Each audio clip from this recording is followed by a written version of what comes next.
semua, assalamualaikum warahmatullahi wabarakatuh. Kanthi nyebut asmane Gusti Kang Maha Welas lan Maha Asih. Dalam pembahasan sebelumnya kita telah membahas berbagai tirakat yang bisa kita lakukan, entah itu puasa, bisa juga tirakat membaca wirid dan lain sebagainya. Akan tetapi saya di sini ingin mengatakan beberapa hal, teman-teman, di mana setiap tirakat yang kita lakukan, setiap bacaan yang kita baca, setiap wirid yang kita lantunkan itu biasanya akan ada pendampingnya. Pendampingnya itu bisa berupa malaikat ataupun bisa berupa jin. Itu biasanya disebut dengan kodam. Dan sebenarnya kodam yang tertinggi itu ada pada diri manusia sendiri, yaitu kodam sedulur papat. Akan tetapi akan sangat bermanfaat jika kita mengetahui atau bisa menugaskan kodam yang mendampingi dari tirakat-tirakat yang kita baca tersebut. Di sini saya ingin menyampaikan bahwa sebelumnya saya pernah berbicara bahwa ketika kita melantunkan bacaan bismillah, setiap satu katanya itu bisa mendatangkan 1000 malaikat yang ikut turun. Itu baru satu kali. Bagaimana jika kita melantunkan itu berkali-kali? Tentunya akan ada energi yang dahsyat yang akan menemani kita. Kita tahu bahwa kalau kita berjalan di atas muka bumi ini, itu ada laut, ada sungai, ada hutan, atau bahkan ada langit. Itu seolah-olah kosong. Padahal setiap jengkal langit itu diisi dengan malaikat, dan tidak ada celah di antara langit yang kosong, yang tidak terisi dengan hal-hal yang bersifat gaib tersebut.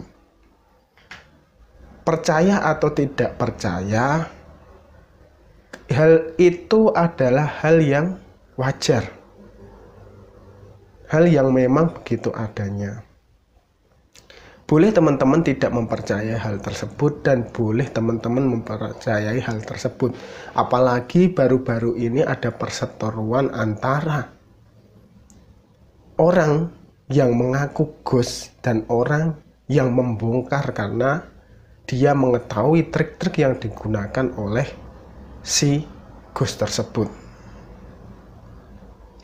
Memang benar kita berusaha untuk menolong orang, tapi sejatinya jangan sampai orang yang sedang kesusahan itu malah justru kita peralat dan kita peras. Berilah mereka kemudahan, berilah mereka keringanan untuk mereka mendapatkan kesembuhan lewat jalan yang kita miliki. Jika kita memang meyakini bahwa bismillah itu dapat mengabulkan segala hajat kita, maka ugemi atau yakinilah dengan sepenuh hati. Karena jika kita meyakini dengan sepenuh hati, maka energi yang muncul dari kalimat bismillah itu akan sangat luar biasa. Dan jangan lupa ketika ingin menyembuhkan atau ingin membuat suatu hajat, sebut mereka di dalam hajat-hajat kita. Misalnya, lewat wasilah bismillah ini saya meminta kepada Allah supaya diberi jalan kemudahan dari apa kesusahan yang saya alami. Bisa seperti itu. Atau kadang orang-orang Jawa zaman dahulu itu malah menyebutnya langsung lewat kodam bismillah atau lewat penjaga bismillah dan lain sebagainya. Itu sebenarnya sama. Kita seolah-olah itu memberikan surat tugas atau wasiat kepada mereka. Dan untuk menyempurnakan keyakinan kita atas terkabulnya hajat yang kita panjatkan, iringilah hajat-hajat kita dengan keyakinan, ketulusan, dan kesabaran. Serta berpakaianlah yang rapi, sopan, wangi, dan bisa diiringi dengan wangi-wangian yang berasal dari mungkin kemenyan, mungkin buhur, atau mungkin dupa dan lain sebagainya. Ini bukan bersifat musyrik karena di luar Islam itu menggunakan ini, bukan. Tapi ini kecenderungannya adalah sebagai wewangian, sebagai doa bisu yang kita panjatkan. Jika orang misalnya memberi kode dengan wewangian tersebut, itu tandanya dia sedang berdoa atau dia sedang ingin khusyuk, maka orang yang berada di sekitar orang tersebut itu akan cenderung membiarkan atau tidak mengganggu. Maka dengan itu biasakanlah untuk berdandan atau berpakaian serapi mungkin, sebaik mungkin, sesuai dengan versi kita. Bukan terus kita berpakaian rapi itu ala Ustadz atau ala Habib-Habib di Timur Tengah, bukan. Tapi sekemampuan kita. Yang penting kita anggap itu sudah suci sesuai dengan kadar yang kita miliki. Jangan terus memaksa, karena hal tersebut itu bukan suatu ukuran, karena Allah sudah tahu kadar kita semuanya. Dan jika memang hajat yang kita ucapkan atau yang kita panjatkan itu sangat penting, sangat krusial, atau sangat tinggi nilainya, coba barengi dengan didasari sholat hajat atau mungkin sholat sunnah terlebih dahulu. Setelah teman-teman mendasari dengan sholat 2 rakaat, lanjutkan dengan bacaan istighfar. Istighfar 3 kali mungkin, terus dilanjutkan dengan syahadat, terus kemudian dilanjutkan dengan sholawat. Karena apa?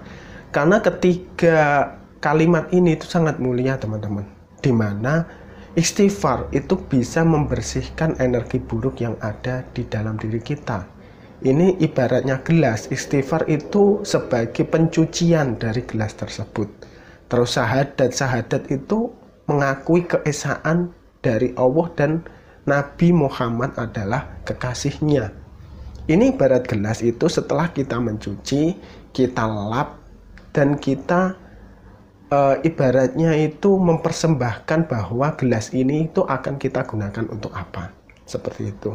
Ini pengakuan bahwa kita mengakui adanya Tuhan dan mengakui adanya Nabi. Terus setelah itu sholawat. Sholawat itu adalah pengabul doa. Banyak doa-doa yang tertahan di langit karena tidak didorong dengan suatu sholawat.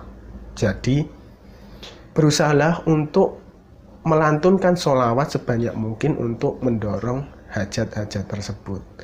Dan ibarat gelas, sholawat adalah airnya yang akan membuat orang itu nafsu untuk meminumnya. Dan setelah itu baru dilantunkan dengan zikir-zikir tadi, dilantunkan dengan wasilah-wasilah tadi. Misalnya kita mengucapkan bismillah, maka dilantunkan dengan bismillah tersebut. Dan utamanya itu dilakukan di hari Jumat setelah sholat asar. Ini memiliki keistimewaan tersendiri teman-teman. Demikian, semoga bermanfaat dan sampai jumpa di video selanjutnya.